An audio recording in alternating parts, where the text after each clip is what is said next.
हरे कृष्णा। अमावस्या का दिन स्नान, दान और तर्पण के लिए बहुत विशेष होता है। इस दिन जो कोई भी दान करता है, स्नान करता है और ब्राह्मणों को भोजन कराता है, उन पर भगवान की और साथ साथ पितरों की असीम कृपा बनी रहती है और घर में सुख शांति का वास होता है। कथाएं, कहानियां सुनने का भी अपना महत्व होता है। दान तर्पण के साथ साथ यदि कथा भी सुन ली जाए तो इसके फल का तो कोई वर्णन ही नहीं।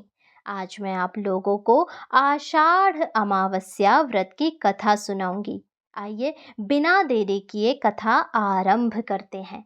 यदि आप इस चैनल पर नए हैं तो चैनल को सब्सक्राइब करें और वीडियो को लाइक करें। एक समय की बात है। एक ब्राह्मण अपनी पत्नी के साथ रहता था। वो दोनों ही भगवान विष्णु के बहुत बड़े भक्त थे। दोनों प्रतिदिन अपना ज्यादातर समय भगवान के ध्यान और पूजा पाठ में ही व्यतीत करते थे। ब्राह्मण का घर धन धान्य से भरा हुआ था, किंतु एक दुख था। वो दुख था संतान ना होना। क्योंकि कितना भी धन संपत्ति जायदाद हो, यदि संतान ना हो तो ये सब कुछ व्यर्थ लगता है। ऐसा ही उन ब्राह्मण दंपत्ति को लगता था। यह दंपत्ति अनंत दुखी रहते थे। एक दिन ब्राह्मण ने अपनी पत्नी से कहा कि मैं तपस्या करने के लिए वन में जा रहा हूँ। इसके बाद वह भगवान पर भरोसा रखे और संतान की कामना लेकर वन में तपस्या करने के लिए चला गया। ब्राह्मण को कठोर तपस्या करते हुए कई वर्ष बीत गए, लेकिन उसे फल की प्राप्ति नहीं हुई। अंत में हार मानकर ब्राह्मण ने अपने जीवन को समाप्त करने का निर्णय लिया। अपने जीवन समाप्त करने के बारे में सोचकर उसने पेड़ की डाली पर फांसी का फंदा डाल दिया और अपने गले पर बांधने लगा।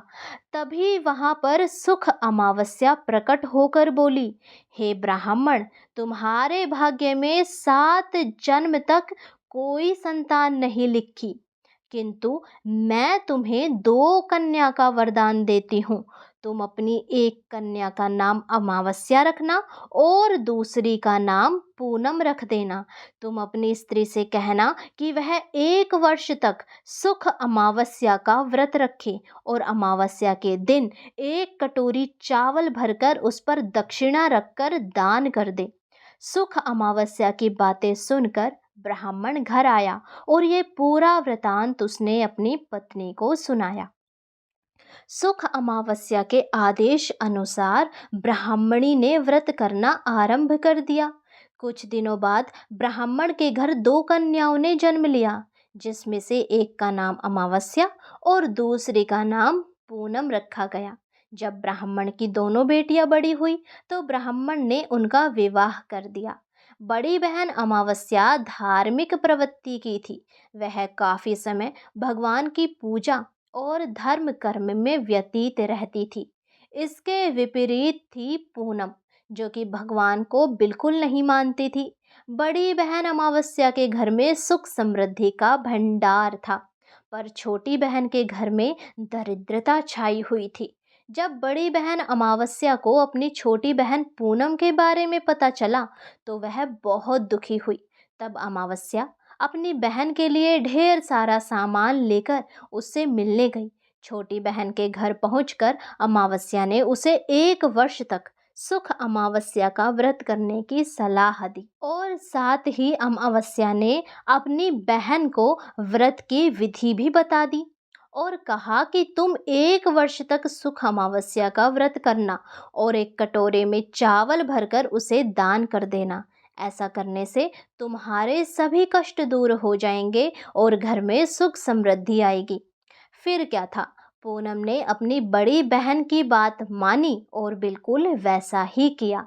1 साल के भीतर पूनम का घर धन धान्य से भर गया और उसके घर बेटे का जन्म भी हुआ और वो खुशी पूर्वक रहने लगी। इसीलिए जो भी अमावस्या के दिन दान करता है, व्रत करता है और कथा सुनता है, उस पर भगवान की असीम कृपा होती है और उनके घर में भी किसी चीज़ की कोई कमी नहीं होती। अन्न धन के भंडार भर जाते हैं।